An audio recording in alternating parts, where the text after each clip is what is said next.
So once again, the Chiefs have decided to name co-captains for their Super Rugby season. New coach Colin Cooper has taken on the tradition set by previous coach Dave Rennie about having two captains, so you get your forward and your back. And in theory, everyone is happy chappies. So Kane retains the position from the last, I think he's done it since 2016, alongside Aaron Cruden. And it's a new thing for Ngatai stepping up as the co-captain for the backs. Interesting choice, mainly in that he's leaving at the end of this season, so he's not a long-term leader. He's just a leader for the season. But he was the captain of the Māori All Blacks under the coach at the time, Colin Cooper, so who's the coach now. So for Coach Colin, I would imagine, you know, as outsiders, we assume that the coach kind of lays down the law and gets his way, the players respect him and take on his advice and follow his directions. But, I mean, as anyone who's dealt with people before, in a work environment or whatever, people are unpredictable. Not everyone takes kindly to direction. You're never quite sure what reaction you're going to get out of people. So I guess for the coach, having Ngatai as captain, he's a known quantity.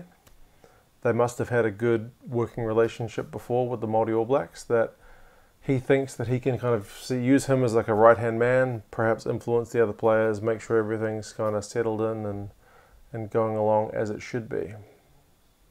The dynamic between these two will be interesting, just because Kane, in terms of leadership, has been like the chosen one in the All Blacks leadership team.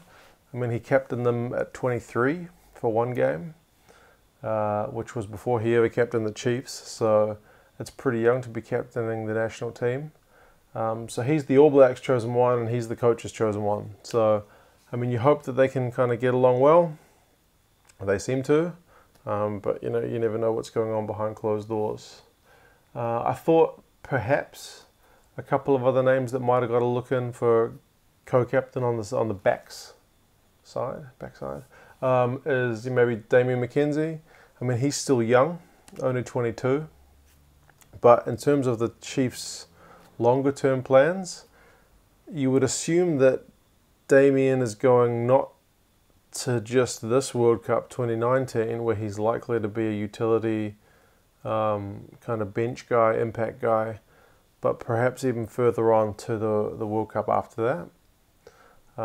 That would keep him in New Zealand until he's in his mid to late mid-20s. I don't know what his kind of personality is around the locker room, whether he's a guy to lead the way, but definitely in terms of skill, he's got that, which is not always the same as being a good captain, because there's been plenty of good captains who are not like the best player on the team.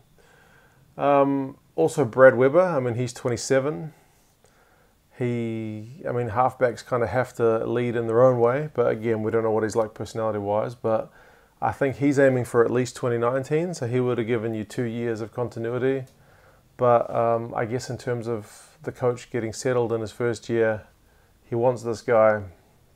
He can trust him, he knows him, and it's just kind of a safe choice. So we'll see how they go in their, dual captaincy role. I would imagine that, they'll be fine, they'll manage it. You might assume that Kane is going to be the chief, just because he's, done it the last couple of years, but who knows how they split it up. He'll have to watch the penalties. He's top 10 for conceding penalties. I mean, he likes to get turnovers, so that's kind of what he does, slow the ball down, that kind of stuff. So he's always going to be in that kind of role, but it'll be interesting to see if he gets telling off from his co-captain for giving away too many penalties. So we will see. Hopefully, like I say, everything goes on fine and they have a good season. All right, you guys let me know what you think of this appointment, whether you think it's a good choice for the Chiefs for this year, or whether you think they might have gone for someone with a longer kind of term view in mind. I think both ways work, but obviously this is what he's gone with. All right, guys, I'll talk to you again next time.